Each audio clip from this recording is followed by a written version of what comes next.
오늘 말씀은 사무엘상 21장 10절부터 15절까지입니다.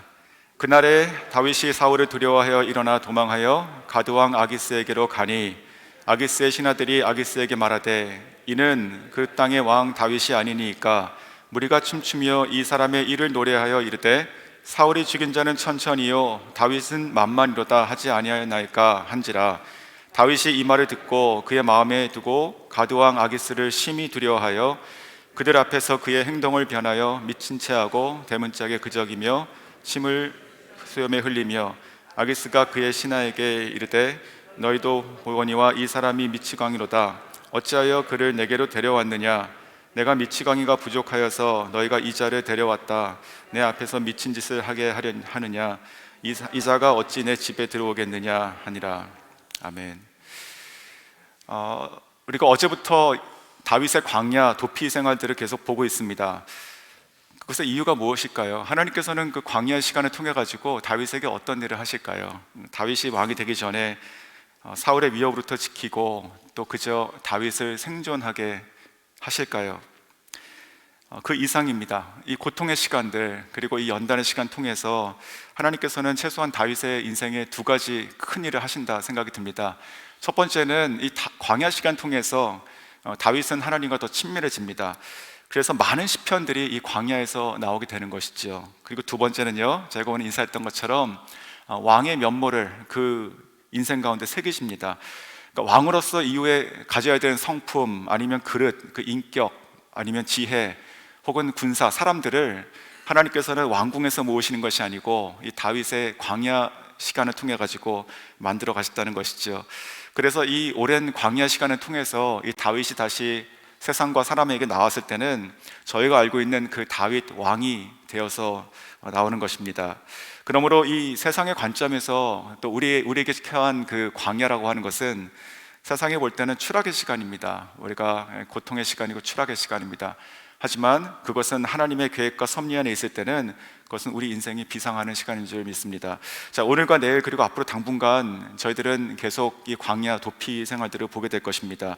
이 시간들을 저희가 꼼꼼히 좀 살펴서 우리 삶 가운데 함께 연단이 되고 또 우리 안에 내 안에 왕의 면모, 하나님의 자녀의 면모가 새겨질 수 있는 귀한 아침 시간이 될 수 있기를 원합니다. 자, 오늘 이제 가드왕 아기스 앞에 섰던 이 다윗의 이 본문을 통해서 저희가 세 가지 짧게 좀 나눠보겠습니다. 첫 번째는 두려움은 하나님의 부재에서 온다입니다. 두려움은 하나님의 부재에서 온다. 자, 어제는 다윗이 어디로 처음 도피했습니까? 노비라고 하는 땅에 도피했습니다. 거기서 성막 그리고 제사장을 만나고 또 진설병을 얻고 그리고 칼을 받아왔죠. 그런데 오늘 본문을 보면 지금 다윗이 어디로 도망하고 있습니까? 블레셋 가드로 도망하고 있죠. 이 가드는 블레셋입니다. 블레셋의 5개의 큰 성 중에 하나입니다. 이상하지 않습니까? 가령 예를 든다면 임진왜란에서 크게 승리한 이순신이 조정의 어떠한 모함을 받고 쫓기게 되니까 바다를 건너가지고 일본으로 도망갔다. 그러면 좀 이상하지 않습니까? 지금 이 다윗이 그 나라 땅에서 도망가는 것은 괜찮은데 그 나라의 적 그리고 자기가 목을 뱉던 이 골리앗이 있었던 그 블레셋 땅으로 도망하고 있다는 것이죠.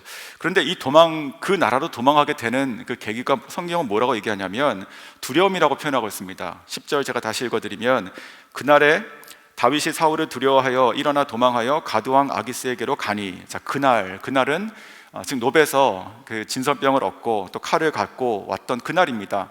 그날에 지금 보니까 다윗이 사울을 두려워했다라고 되어 있습니다. 다윗은 사울로부터 계속 위협을 받고 여기까지 오고 있습니다. 그래서 좀 도피한 것이죠. 하지만 오늘 지금 이 두려워했다는 것은 좀 다른 두려움이다 생각이 듭니다. 왜냐하면 그를 지금 이 가드 땅으로 가게 했던 두려움이기 때문에 그런 것이죠. 더 두려운 것이죠. 이 말씀 묵상하며 이 다윗 안에 있었던 이 두려움을 이렇게 촉발했던 것이 무엇일까? 마치 우리가 권총을 쏘듯이 이렇게 방아쇠를 당긴 것이 무엇일까 생각해 봤습니다. 그러면서 어제 본문을 같이 읽으면서 한 가지 좀 생각한 것은 도액이다 생각이 듭니다. 도액은 사람 이름입니다. 어제 본문에서는 그 제사장을 만나가지고 떡을 얻고 칼을 차고 이렇게 나오는 것만 있었는데 거기 보면 그 장소에 말없이 그냥 가만히 있었던 한 사람의 이야기가 기록이 되어 있습니다. 7절입니다. 그날에 사울의 신하 한 사람이 여호와 앞에 머물러 있었는데 그는 도액이라 이름하는 에돔 사람이요 사울의 목자장이었더라. 자, 사울의 목자장, 그러니까 별거 아닌 사람 같죠? 그렇죠? 뭐 그냥 가축이나 이렇게 맡기고 키우는 사람, 그 사람이 우연히 그냥 거기 있었다라고 하는 것처럼 보이죠. 하지만 이 사람을 통해서 저는 다윗이 이 가드라고 하는 곳으로 그곳으로 들어가게 된 것이 아닌가 좀 생각이 들었습니다.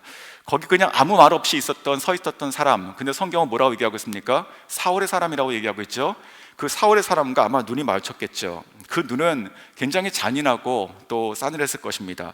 오늘 본문에서는 이 사람이 어떤 사람인지는 안 나오지만 나중에 사울이 이 사람을 통해 가지고 소식을 듣고 군사를 몰고 이곳에 옵니다. 노베. 그래가지고 85명의 제사장을 죽이게 되는데 사울이 죽이라 그러니까 사람들이 두려워서 못 죽이죠. 그때 도액을 시켜가지고 도액 한 사람이 주님의 종들 85명과 또 많은 사람들을 혼자 죽이게 됩니다. 아주 무서운 사람이죠. 그 사람을 본 것입니다. 그 사람 보니까 아마도 이 다윗은 이 도액을 보면서 사울로 겹쳐 보였을 것입니다. 사울의 사람이고 무서운 사람인 것이죠. 그래서 이곳을 나오면서 그런 생각이 들지 않았을까 생각이 듭니다. 내가 어디를 가도 이 사울에게서 피할 수가 없겠구나. 내가 이 이스라엘 땅 어디에 있어도 어디나 사울의 사람들이 있겠구나. 내가 갈 곳이 어디인가? 내가 어디로 가야지 살 것인가? 이런 생각을 하지 않았을까요? 그래서 점점 더 멀리, 정말 이 사울의 손이 미치지 않는, 사울의 사람이 한 명도 있을 수 없는 곳을 생각해서 간 곳이 아마도 이스라엘의 바깥으로 나가는 것이고, 그것이 블레셋 땅으로 도망가게 된 것이죠. 그런데 여기서 가드라고 하는 것이 왜 가드인가 잘 모르겠지만, 이 가드가 어떤 곳이냐면 골리앗의 고향입니다. 한번 가정을 해보십시오. 이게 제정신이면 일로 갔겠습니까? 골리앗을 죽인 사람이 지금 골리앗의 칼을 가지고 있습니다. 그리고 골리앗의 고향으로 들어간다? 그리고 더군다나 지금 그곳에 왕 앞에 선다? 나를 살려달라고요? 이게 상식적으로 잘 이렇게 이해가 좀 안 되지 않습니까? 저는 이 모습을 보면서 이 두려움이 결국 이 다윗의 판단력을 흐리겠다고 생각이 듭니다. 두려움은 우리들이 신앙과 별개로 우리의 어떤 판단을 흐리게 하는 것이죠. 근본적으로 생각하면 이 두려움은 무엇인가 생각하면 두려움은 하나님의 부재에서 온다 생각이 듭니다. 하나님의 부재. 우리가 디모데후서 1장 7절 말씀 보시면 하나님이 우리에게 주신 것은 두려워하는 마음이 아니요 이렇게 써 있습니다. 즉 이 두려움이라고 하는 것은 하나님께로부터 오는 것이 아니죠. 하나님께 속한 것이 아니죠. 무슨 말이죠? 우리가 두렵다고 하는 것은 하나님의 영, 하나님의 신앙, 하나님을 믿는 그 신앙이 우리 안에 없을 때 우리 안에 두려움이 오고 두려움이 있게 되는 것이죠. 예수님도 십자가에 달리시기 전에 이렇게 말씀하셨습니다. 요한복음 14장에 보시면 너희는 마음에 근심하지 말라. 하나님을 믿으니 또 나를 믿으라. 이렇게 말씀하셨습니다. 그러니까 하나님을 믿으니 너희들 앞에 있는 예수인 나를 믿으면, 나를 보고 믿으면 너희가 두려워하지 않을 수 있게 되는 것이다 라는 말씀이죠. 그렇죠? 자, 우리가 빛의 부재를 어둠이라고 표현합니다. 지금도 이 불을 끄면 어둡습니다. 근데 어둠이 존재하는 것이 아니라 빛이 존재하지 않을 때 어두워지는 것이죠. 하나님의 부재, 하나님을 믿는 신앙이 우리 가운데 없으면 그 자리는 두려움이 차게 됩니다. 저는 이렇게 생각이 들었습니다. 우리는 영의 사람들입니다. 그렇죠? 우리 안에 영의 공간이 있다는 것이죠. 뭔가 채워져야 됩니다. 이 영의 공간은 절대로 진공 상태가 될 수 없습니다. 무엇인가로 채워져야 되는 것입니다. 우리가 성령으로 채워지건 다른 것으로 채워지건 우리가 하나님을 믿는 신앙으로 믿음으로 채우지 않으면 거기에 무엇이 찬다고요? 오늘 성경을 보니까 두려움이 찬다라는 것이죠. 하나님이 없으면 두려움이 우리를 지배하게 됩니다. 자, 미국 여성으로서 최초 그 노벨상을 받은 사람, 제가 잘 아는 그 대지를 쓴 펄벅 여사입니다. 그런데 그 펄벅 여사는 사실 선교사 자녀입니다. 그래서 어린 시절을 중국에서 보냈습니다. 이런 그 일화가 있습니다. 어느 해 심한 가뭄이 들었는데 그때 그녀의 아버지는 이제 지방에 전도하러 나가서 집에 없었다고 합니다. 장기간. 그런데 그때 아주 심한 가뭄이 들면서 마을 사람들이 이 백인 가정, 이 선교사 가정을 타겟으로 했습니다. 그러면서 이 백인이었던 이 펄벅 여사의 어머니가 하늘의 신을 분노케 해가지고 지금 우리 이 마을에 비가 오지 않는다, 이런 소문이 돌기 시작했고 사람들은 점점 분노에 차게 됐습니다. 그래서 그 집으로 몰려오게 됐습니다. 이 소식을 이 펄벅 여사의 어머니께서 먼저 들으셨습니다. 그래서 어떻게 했는가? 이 두려운 상황이죠. 남편도 없고. 그런데 어떻게 했냐면 집안에 있는 모든 찻잔을 다 꺼내서 깨끗이 닦고, 그리고 차를 끓이고, 그리고 또 이제 케이크와 과일을 아주 정성스럽게 좋은 접시에 담아서 거실에 놓고 준비하고 있었다고 합니다.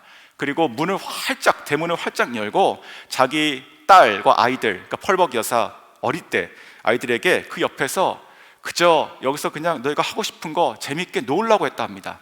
그리고 이 펄벅 여사의 어머니는 거실에 앉아가지고 차를 준비하고 거기서 바느질을 하시기 시작했습니다.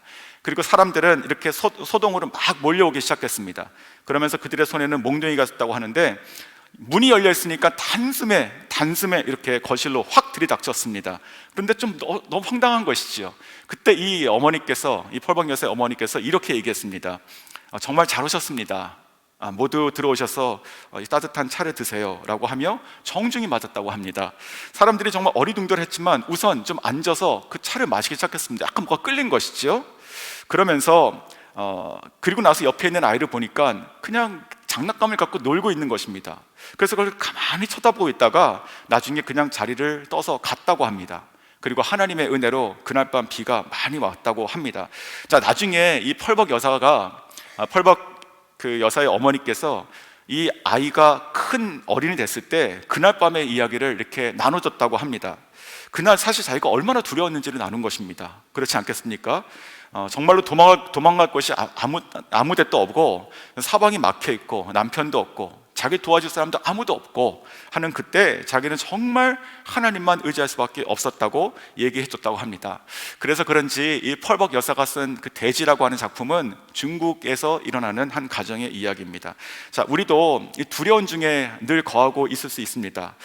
두려운 중이라도 두려워하지 않을 수 있는 사람이 누굽니까? 그것은 두려움이 없고 두려운 일이 없는 사람이 아니라 하나님을 바라보는 자, 하나님으로 채워진 자가 아닐까 생각이 듭니다. 오늘 이 마음에도 마찬가지예요. 이 다윗이 하나님을 몰라서 두려운 것이 아니라 그 마음 가운데 하나님을 담지 않고 그 눈으로 다른 것을 봤을 때, 한 사람을 봤을 때 그게 트리거가 돼가지고 그 두려움으로 자기가 갈 수 없는 골리앗의 고향인 가드 땅 앞으로 갔다라는 것입니다. 자, 두 번째, 사람은 의지할 대상이 못 됩니다. 사람은 의지할 대상이 못 됩니다. 자, 이제 한번 이 도망가게 되는 이 다윗의 입장으로 그 심정을 한번 생각해 보겠습니다. 다윗은 도대체 무슨 생각으로 이 가드왕 아기스 앞에 갔을까요? 자기가 이 골리앗의 고향인 거 분명히 알았겠죠. 이 골리앗을 죽인 사람이 골리앗의 지금 칼을 갖고 있지 않습니까?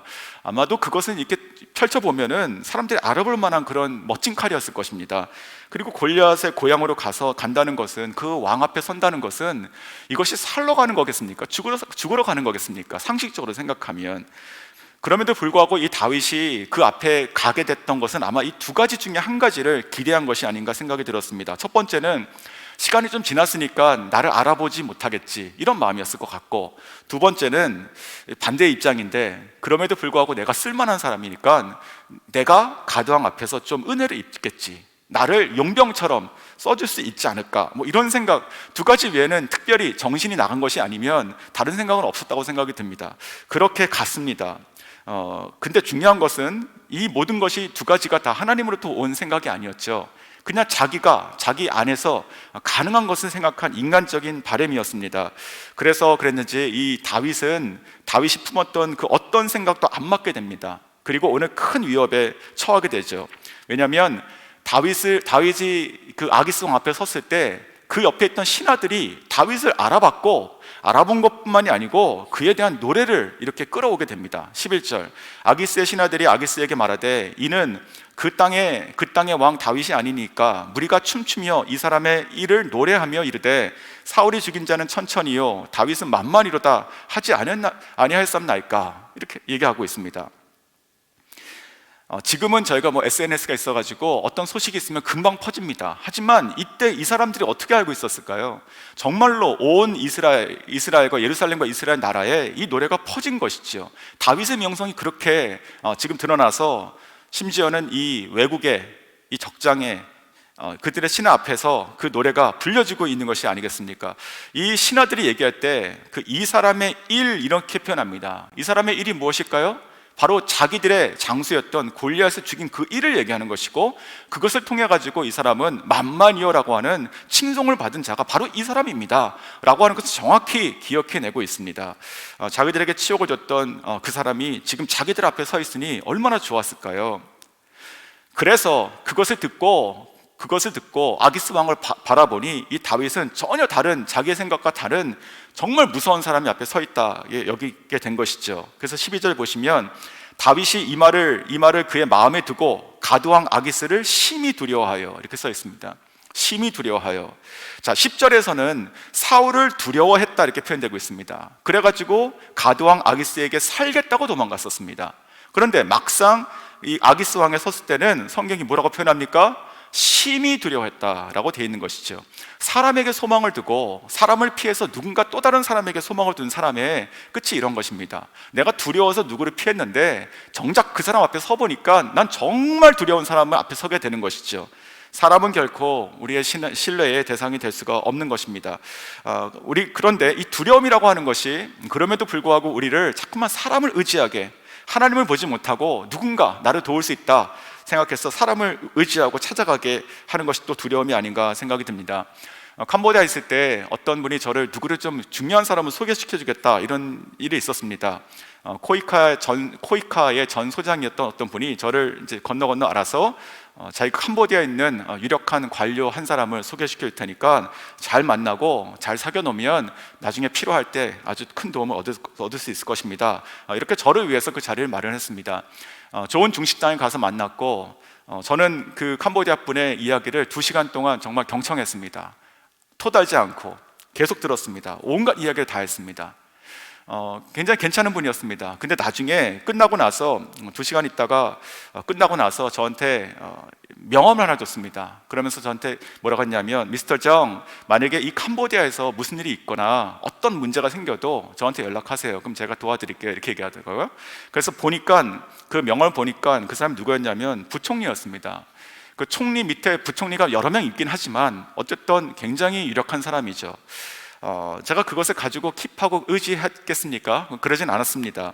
나중에 살아가면서 보니까 주변에 많은 사람들이 이제 그런 식으로 사람을 의지하고 인맥을 통해 가지고, 특별히 캄보디아라고 하는 그 독특한 그 사회 구조 안에서 누군가를 안다는 것은 굉장히 힘이 되는 것은 맞습니다. 하지만 지나다 보니까 보이는 것이 뭐냐면 오히려 그 순간 도움은 얻고 잘 풀렸던 사람 같지만 나중에 그것이 그 관계가 자기가 한 일이 어려움이 되어서 돌아오는 것을 많이 보게 되고, 또 도움받은 것 때문에 종속되고 종처럼 끌려가는 것도 많이 봤었습니다.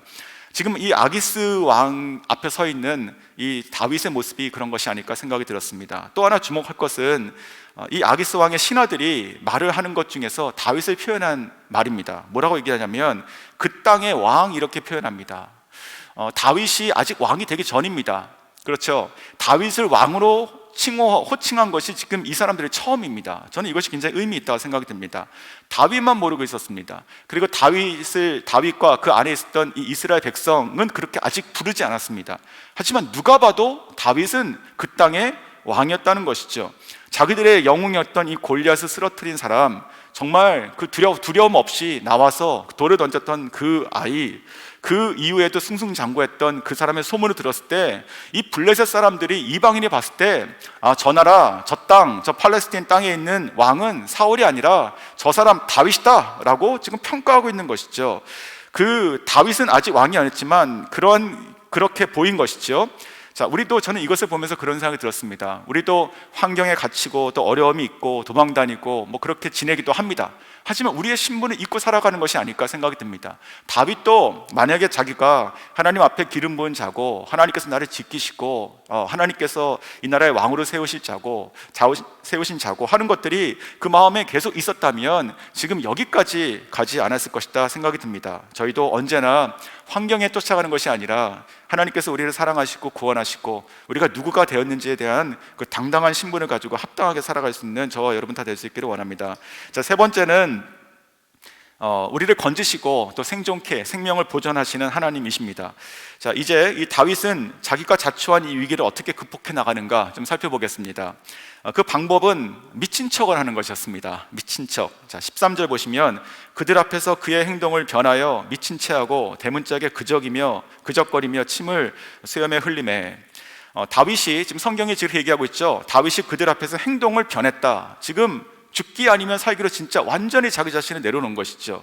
그 문짝에 그적이다, 낙서하다, 그리고 침을 수염에 흘린다. 그 당시에 수염을 이라는 것은 이게 자존심입니다. 명예입니다. 거기에 침을 흘린다? 이거 진짜 미친 사람이 되는 것입니다. 다윗의 마음이 어떤 마음이었을까요? 이때 이것이 저희가 지금 쇼하는 것이 아니잖아요. 이게 연극하는 것이 아닙니다. 정말로 죽을 것 같아서 하는 것입니다. 어떤 마음이었을까 생각해 보면 정말 걷잡을 수 없는 불안한 마음, 그리고 내가 지금 이 자리에서 내가 죽을 수 있다는 정말 현실의 공포가 있었을 것이고, 동시에 하나님 정말 나를 살려주십시오라고 하는 간절한 마음이 있었을 것입니다. 그런 마음으로 자기를 왕이라고 알아보는 사람 앞에서 완전히 바보가 되고 있는 것이죠. 생존을 위해서 정말 미쳐도 대단히 미친 사람이 스스로 되고 있는 것입니다. 중국 사자서원 중에서 그 사석위호라는 것이 있습니다. 중국 한나라 때 있었던 이야기인데, 그때 이제 명장 장수였던 이광이라는 사람의 이야기입니다. 이 사람은 최고의 장수이고 특별히 최고의 궁수였다고 합니다. 활을 잘 쏘습니다. 근데 어느 날 이 사람이 그 사냥을 갔다가 그 산속에서 그만 날이 저물어 버렸습니다. 그리고 돌아올 때 그 습속을 헤치고 돌아오는데 자기 앞에 저쪽 앞에 정말 커다란 호랑이를 만난 것입니다. 정말 이제 큰일 난 것이죠. 그 호랑이가 숲속에서 이렇게 큰 호랑이가 웅크리고 있는 것을 발견했습니다. 이광은 즉시로 자기의 화살을 꺼냈습니다. 정말 죽기 아니면 살기, 이 한 방으로, 이 화살 하나로 정말 제압하지 않으면 자기가 죽는 것입니다. 그래가지고 온 힘을 다해서 정말 죽을 힘을 다해서 겨냥하고 활을 쐈습니다. 근데 너무 감사하게, 너무 다행이게 그 활은 그 사자에게 꽂히고 그 사자는 움직이지 못했습니다. 근데 이상했습니다. 이게 왜 움직이지 않을까? 뭔가 이렇게 꿈틀이라도 해야 될 거 아닙니까? 그래가지고 조심스럽게 그 앞에 다가가 보니까 그것이 사자가 아니라 바위였다는 것이죠. 그래서 이 사람이 이것이 바위였네? 근데 어떻게 이 화살이 박혔지? 스스로 신기해서 다시 자기가 쏜 곳으로 와가지고 다시 힘을 다해가지고 여러 발 쐈답니다. 근데 안 박히고 계속 튕겨나갔고 부러졌다는 것이죠. 자, 이걸 통해서 무엇을 알 수 있냐면, 정말 죽을 힘을 다해서 무엇인가에 집중하고 간절함으로 매달리면 된다는 것이잖아요. 그래서 나온 것이 사석위호란 말입니다. 저는 이 다윗이 그런 마음으로 지금 이 미친 척을 그렇게 하고 있다고 생각이 듭니다. 마치 내 앞에 있는 그 호랑이 앞에 내가 화살 하나를 쏘는 마음으로 지금 그 앞에서 침을 흘리고 있는 것이죠. 생존을 위해서 자기를 완전히 부인하는 것입니다. 그리고 자존심과 인격 스스로 다 던지고 오직 살기 위해서 세상에 가장 보잘것없고 하찮은 사람이 스스로 되고 있습니다. 나중에 이 다윗이 왕이 됩니다. 왕이 돼가지고 아마도 왕궁에서 이렇게 편하게 살고 있을 때 아마 가끔 이때를 생각하지 않았을까 생각이 듭니다. 그렇지, 내가 그때 정말 죽을 힘을 다해서 하나님께 기도하며, 마음속으로 기도하며 그때 그 앞에서 침을 흘리며 내가 미친 척해서 살아나온 적이 있었지, 그런 생각을 했을 것입니다. 자, 그래서 이 아기스 왕이 그 모습 보고 어떻게 반응했을까요? 그것이 오늘 마지막 절인 14절과 15절입니다. 아기스가 그의 신하에게 이르되 너희도 보거니와 이 사람이 미치광이로다. 어찌하여 그를 내게로 데려왔느냐? 내가 미치광이가 부족하여 너희가 이 자를 데려와서 내 앞에서 미친 짓을 하게 하느냐? 이렇게 얘기합니다. 그러면서 다윗을 놔주게 되죠. 신경 쓰지 않습니다. 만약에 아기스 왕이 그래도 이 자기 신하들이, 자기가 신뢰하는 신하들이 이자가 그자다, 이자가 우리의 골리앗을 죽인 바로 그자다 라고 하는 것을 그래 한번 확인이라도 해보자 라고 하는 마음을 가졌다면 오늘 이런 일이 벌어나지 못하는 것이죠. 우선 잡아두고 그리고 뭐 소지품 검사라도 하면 뭐가 나오겠습니까? 이 골리앗의 칼이 나와야 될 것이 아닙니까? 그러니까 뭔가 그렇게 마음만 먹으면 다윗은 꼼짝없이 죽어야 되는 것입니다. 그러므로 오늘 다윗이 살아나는 것은 다윗이 미친 척을 했기 때문에 살아났다고 할 수 있는 것이 아니라 하나님께서 그 생명을 보존하시고 건져주신 거라고 보는 것입니다. 자, 2차 세계대전에 보시면 제가 잘 아시는 그 코리텐붐 여사 이야기 제가 잘 아시죠. 그 유대인을 숨겼다가, 네덜란드 분인데 유대인을 숨겼다가 나중에 나치에 발각돼서 그 모든 가족이 다 포로 수용소에 갇혔고, 나중에 나와서 하나님의 그 음성을 듣고 자기를 갖고 가족을 죽였던 그 독일 사람을 향해서 용서하고 또 복음을 전했던 것으로 유명합니다. 그런데 꼭 독일뿐만이 아니고 그 주변에 있는 많은 그 나라들 돌며 복음을 전했습니다. 이 코르테문 여사가 유고슬라비아 공산국가죠. 그때 들어갈 때 거기서 복음을 전했대. 이런 일화가 있습니다. 기차를 타고 이제 국경으로 갔습니다. 그러면은 기차에서 내리고 그 검문관들이 다 소지품을 검사하고 이렇게 통과시켜 주는데, 그때 이 코르테문 여사의 가방에는 성경이 가득했다고 합니다. 가서 전해줄 성경. 그래서 이 여사는 굉장히 두려웠습니다. 할머니였습니다. 그때 두려웠습니다. 그래가지고 정말 당황하고 이렇게 떨면서 계속 이게 앞으로 잘 가지 못했습니다. 그러니까 뒤에 있는 사람들이 이렇게 답답하니까 제가 먼저 갑니다 하면서 이렇게 앞으로 이렇게 한 명씩 가서 맨 마지막에 남았다고 합니다. 그래서 어쩔 수 없이 자기 순서가 된 것이죠. 그래서 그 검문관이 와가지고 이 소지품을 딱 보니까 이게 크고 무거운 것 같은 게 보이는 것이에요. 이제 끝이구나 이런 생각을 했다고 합니다. 근데 그때 그 검문관이 이렇게 얘기했다고 합니다. 할머니, 굉장히 무겁네요. 할머니가 마지막이니까 제가 들어드릴게요 하면서 그것을 보지 않고 들어갔다고 합니다. 자, 다윗도요, 지금 보면 하나님께서 이 아기스로부터 살아나오게 하시잖아요. 이 다윗이 아기스 왕으로부터 살아나온 이후에 썼다고 알려진 시편이 있습니다. 그것이 시편 34편입니다. 거기에 보면 이렇게 고백합니다. 5절과 6절에 보면 저희가 주를 앙망하고 광채를 입었으니 그 얼굴이 영영이 부끄럽지 아니하리로다. 이 공고한 자가 부르짖음에 여호와께서 들으시고 그 모든 환난에서 구원하셨도다. 그리고 7절에 이렇게 고백합니다. 여호와의 사자가 주를 경외하는 자를 둘러 진치고 그들을 건지시는도다. 아멘. 자, 여호와를 경외하는 자, 두려워하는 자시죠. 똑같이 사람을 두려워하거나 사람을 의지하는 것이 아니라 여호와 하나님을 두려워하고 그 앞에 서는 자, 간절히 그 공고할 때 기도하고 부르짖는 자에게 하나님께서 모든 환난에서 구원하시고, 뿐만 아니고 천사들을 보내시는데, 천사를 보내서 그 사람을, 여호와를 경외하는 자를 두르시고, 그리고 그 안에 진치시고, 그러니까 막사를 짓고 천사들의 군대가 오는 것이죠. 하면서 그 모든 환난에서 우리를 구원하신다라고 하는 고백을 지금 미친 척하고 나왔던 이 다윗이 나중에 이때를 회상하며 이렇게 고백하고 있다는 것이죠. 지금도 똑같습니다.